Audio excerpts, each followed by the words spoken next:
കർത്താവിൽ പ്രിയ സമാജ അംഗങ്ങളെ, വീണ്ടെടുക്കുന്ന ക്രിസ്തു, രൂത്തിൻ്റെയും എസ്തേറിൻ്റെയും പുസ്തകങ്ങളിലൂടെയുള്ള ക്ലാസ്സുകളാണല്ലോ നടക്കുന്നത്. അതിൻ്റെ അധ്യായം 2, രൂത്ത് ബോവാസിൻ്റെ വയലിലേക്ക്. 24 ചോദ്യങ്ങളാണ് ഇതിൽ ചേർത്തിരിക്കുന്നത്. അതിൻ്റെ ഒന്നാമത്തെ ചോദ്യം, ഏലിമേലെക്കിൻ്റെ ചാർച്ചക്കാരൻ ആര് എന്നുള്ളതാണ്. ഉത്തരം ബോവാസ്. രണ്ടാമത്തെ ചോദ്യം, ബലം, ശക്തി എന്ന അർത്ഥധ്വനിയുള്ള ഇസ്രായേലിലെ 2 വിമോചകർ ഗിദെയോനും ഇബ്താഹും. അപ്പം ഗിദെയോനും ഇബ്താഹിൻ്റെയും വാക്കുകളുടെ അർത്ഥം എന്ന് ചോദിച്ചാലും ബലം, ശക്തി എന്നിവയൊക്കെയാണ്. ശലോമോൻ്റെ ദേവാലയത്തിലെ ഇടതുവശത്തെ സ്തൂപത്തിൻ്റെ പേര് എന്ത് എന്നുള്ളതാണ്. അത് ബോവാസ് എന്നാണ്. ബോവാസ് എന്ന പദം കൊണ്ട് പരാമർശിക്കപ്പെടുന്ന കാര്യങ്ങൾ എന്തെല്ലാമാണ് എന്നുള്ളതാണ്. സംരക്ഷിക്കപ്പെടുവാനും വിമോചിക്കുവാനും വീണ്ടെടുക്കുവാനും ഉള്ള ബലം ഉള്ളവരും ബലമുള്ളവയും. ഒരിക്കൽ കൂടെ അത് വായിക്കാം നമുക്ക്. സംരക്ഷിക്കപ്പെടുവാനും വിമോചിക്കുവാനും വീണ്ടെടുക്കുവാനും. അപ്പോൾ 3 കാര്യങ്ങൾ: സംരക്ഷിക്കപ്പെടുവാനും വിമോചിക്കുവാനും വീണ്ടെടുക്കുവാനും ഉള്ള ബലമുള്ളവരും ബലമുള്ളവയും. ഇതാണ് ബോവാസ് എന്ന പദം കൊണ്ട് പരാമർശിക്കപ്പെടുന്ന കാര്യങ്ങൾ. ബോവാസ് എന്തിൻ്റെ മുൻകുറിയാവുന്നു? ഏകരക്ഷകനും വീണ്ടെടുപ്പുകാരനുമായ ക്രിസ്തുവിൻ്റെ. ബോവാസിനെ ചിത്രീകരിച്ചിരിക്കുന്നത് എങ്ങനെ?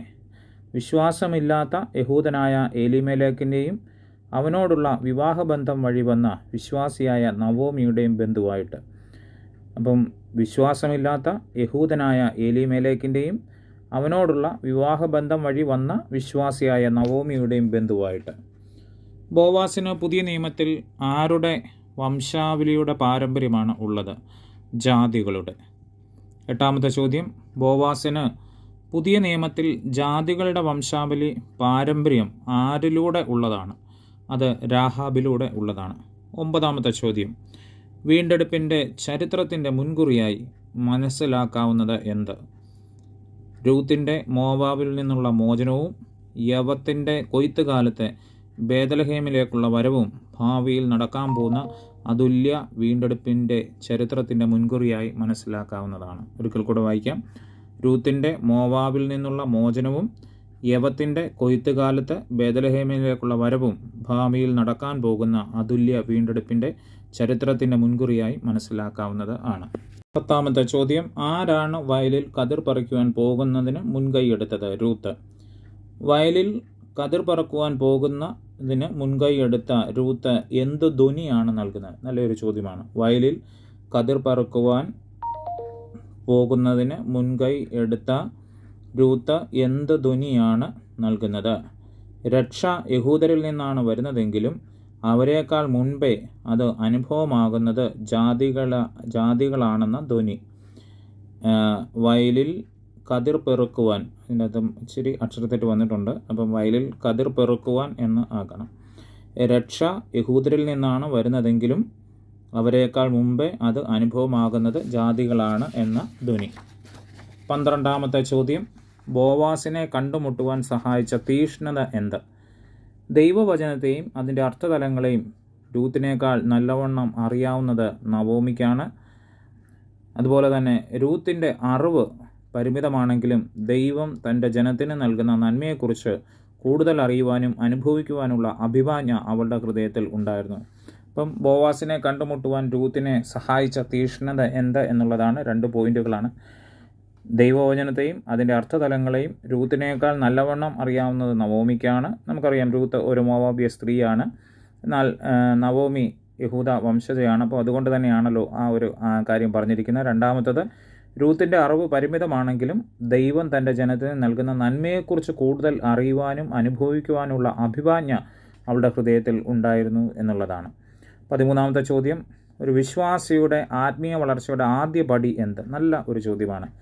അറിഞ്ഞിരിക്കുന്ന സത്യത്തിലുള്ള ലളിതവും ആത്മാർത്ഥവുമായ സമർപ്പണമാണ് ഒരു വിശ്വാസിയുടെ ആത്മീയ വളർച്ചയുടെ ആദ്യപടി. ദൈവിക സവിശേഷതയുടെ മനോഹരമായ എടുത്തുകാട്ടൽ എന്താണ്? രൂത്ത്. ഇനിയും ഇത് നല്ലൊരു ചോദ്യമാണ്. രൂത്തിലുള്ള ത്യാഗമനോഭാവത്തിൻ്റെ ഗുണങ്ങൾ ഏവ? നവോമിയെ അനുഗമിക്കുന്നതിനും നവോമിയുടെ ദൈവത്തിൽ വിശ്വസിക്കുന്നതിനും നവോമിയിൽ രൂപം കൊണ്ടിരുന്ന സർവ്വത്തിനോടും പറ്റിച്ചേരുന്നതിനും കാരണമായി. ഇതെല്ലാമാണ് രൂത്തിനുള്ള ത്യാഗമനോഭാവത്തിൻ്റെ ഗുണങ്ങൾ. ഒരിക്കൽ കൂടെ പറയാം. നവോമിയെ അനുഗമിക്കുന്നതിനും നവോമിയുടെ ദൈവത്തിൽ വിശ്വസിക്കുന്നതിനും നവോമിയിൽ രൂപം കൊണ്ടിരുന്ന സർവ്വത്തിനോടും പറ്റിച്ചേരുന്നതിനും ഉള്ള കാരണം രൂത്തിലുള്ള ത്യാഗ മനോഭാവത്തിൻ്റെ ഗുണങ്ങൾ ആണ്. പുതിയ നിയമത്തിലെ കനാനയക്കാരി സ്ത്രീയുടെ പ്രത്യേകത എന്ത്?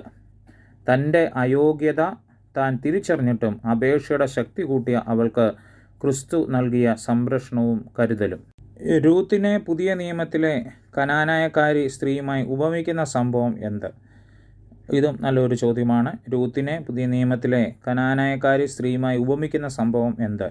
താനൊരു അപരിചിതയും മറ്റൊരു ദേശത്തിൽ നിന്നുള്ള ആളുമായാൽ യഹൂദനായ ബോവാസിൻ്റെ പരിഗണനയ്ക്ക് താൻ അർഹയാകുകയില്ല എന്നത് രൂത്തിന് നല്ലതുപോലെ അറിയാമായിരുന്നു. എന്നാൽ അവൾ അവളുടെ ശ്രമത്തിൽ നിന്ന് പിന്മാറിയില്ല. താൻ ഒരു അപരിചിതയും മറ്റൊരു ദേശത്തു നിന്നുള്ള ആളുമായാൽ യഹൂദനായ ബോവാസിൻ്റെ പരിഗണനയ്ക്ക് താൻ അർഹയാകുകയില്ല എന്നത് രൂത്തിന് നല്ലതുപോലെ അറിയാമായിരുന്നു. എന്നാൽ അവൾ അവളുടെ ശ്രമത്തിൽ നിന്ന് പിന്മാറിയില്ല. അപ്പം ഇതാണ് രൂത്തിനെ പുതിയ നിയമത്തിലെ കനാനക്കാരി സ്ത്രീയുമായിട്ട് ഉപമിക്കുന്നത്. കനാനക്കാരി സ്ത്രീയും താനും പുറജാതിക്കാരിയായ ഒരു സ്ത്രീയാണെന്ന് തിരിച്ചറിഞ്ഞിട്ടും തൻ്റെ അപേക്ഷയുടെ ശക്തി കൂട്ടി അവൾ ക്രിസ്തു നൽകിയ സംരക്ഷണവും കരുതലും ഏറ്റുവാങ്ങുന്നതായിട്ട് കാണുന്നു. അപ്പം രൂത്തിനെ കനാനയക്കാരി സ്ത്രീയോട് ഉപമിക്കുന്ന സംഭവം എന്ത് എന്നുള്ള നല്ല ഒരു ചോദ്യമാണ്. 18ാമത്തെ ചോദ്യം, രൂത്തിൻ്റെ പുസ്തകത്തിൻ്റെ ഒരു പ്രധാന പാഠമായി കൂടുതൽ കാണുന്നത് എന്ത്? കർത്താവിനു വേണ്ടി പഴയ സൗഭാഗ്യങ്ങൾ ത്യജിക്കുന്നവരുടെ നന്മയും അതിന് ദൈവം നൽകുന്ന മനോഹരമായ പ്രതിഫലവുമാണ്. കർത്താവിനു വേണ്ടി പഴയ സൗഭാഗ്യങ്ങൾ ത്യജിക്കുന്നവരുടെ നന്മയും അതിന് ദൈവം നൽകുന്ന മനോഹരമായ പ്രതിഫലവും ആണ്. രൂത്തിൻ്റെ സമർപ്പണത്തിന് ബോവാസ് നൽകിയ പ്രതിഫലം എന്ത്? നല്ലൊരു ചോദ്യമാണ്. രൂത്തിൻ്റെ സമർപ്പണത്തിന് ബോവാസ് നൽകിയ പ്രതിഫലം എന്ത്? തന്നോടൊപ്പം ഭക്ഷണം കഴിക്കുവാൻ അവളെ ക്ഷണിക്കുന്നതും ഭക്ഷണം ചാറിൽ മുക്കുവാൻ അനുവദിച്ചതും. രണ്ട് കാര്യങ്ങളാണ്. തന്നോടൊപ്പം ഭക്ഷണം കഴിക്കുവാൻ അവളെ ക്ഷണിക്കുന്നതും രണ്ടാമത്തത് ഭക്ഷണം ചാറിൽ മുക്കുവാൻ അനുവദിച്ചതും. 20ാമത്തെ ചോദ്യം, ബോവാസ് രൂത്തിനോടൊപ്പം കഴിച്ച അത്താഴത്തെ വേദവ്യാഖ്യാതാക്കൾ എന്തിനോട് സൂചിപ്പിക്കുന്നു? വിശുദ്ധ കുർബാനയോട് സൂചിപ്പിക്കുന്നു. രൂത്തിൻ്റെ 2 സ്വഭാവ വിശേഷങ്ങൾ: ഉത്സാഹശീലവും അധ്വാനിക്കാനുള്ള മനസ്സും. 22ാമത്തെ ചോദ്യം, ബോവാസ് രൂത്തിന് കൂടുതൽ ബഹുമാനവും ആദരവും നൽകിയത് എങ്ങനെ? ബോവാസ് രൂത്തിന് കൂടുതൽ ബഹുമാനവും ആദരവും നൽകിയത് എങ്ങനെ? നല്ല ചോദ്യമാണ്. 3 പോയിന്റുകളാണ്. കൊയ്ത്തിൻ്റെ അധികാരികളിൽ നിന്ന് ബോവാസ് അവളെക്കുറിച്ച് മനസ്സിലാക്കുകയും അവളെ കാല പിറക്കുന്നതിൽ നിന്ന് വിരോധിക്കുന്നില്ല. രണ്ടാമത്, ന്യായപ്രമാണം പാലിക്കുന്നെന്ന് അവകാശപ്പെടുന്ന യഹൂദവർഗത്തിൽ പെട്ടവളല്ലെങ്കിലും അവൾ മോവാബ് ദേശം ഉപേക്ഷിച്ച് ഇസ്രായേലിൻ്റെ ദൈവത്തെ ആശ്രയിച്ച് വന്നിരിക്കുന്നതിനാലും രൂത്തിന് കൂടുതൽ ബഹുമാനവും ആദരവും ബോവാസ് നൽകുന്നതായിട്ട് കാണാം. 23ാമത്തെ ചോദ്യം, ബോവാസ് രൂത്തിനോട് കാട്ടിയ കരുതലിൻ്റെയും കരുണയുടെയും ശബ്ദം എന്ത്? ബോവാസ് രൂത്തിനോട് കാട്ടിയ കരുതലിൻ്റെയും കരുണയുടെയും ശബ്ദം എന്ത്? അവൾ കറ്റകളുടെ ഇടയിൽ നിന്ന് പെറുക്കിക്കൊള്ളട്ടെ, അവളെ ആരും ഉപദ്രവിക്കരുത്, പെറുക്കേണ്ടതിന് അവൾക്കായിട്ട് കറ്റകളിൽ നിന്ന് വലിച്ചിടണം, അവളെ ശകാരിക്കരുത് എന്നീ കാര്യങ്ങളാണ് ബോവാസ് രൂത്തിനോട് കാട്ടിയ കരുതലിൻ്റെയും കരുണയുടെയും ശബ്ദം എന്നുള്ളത്.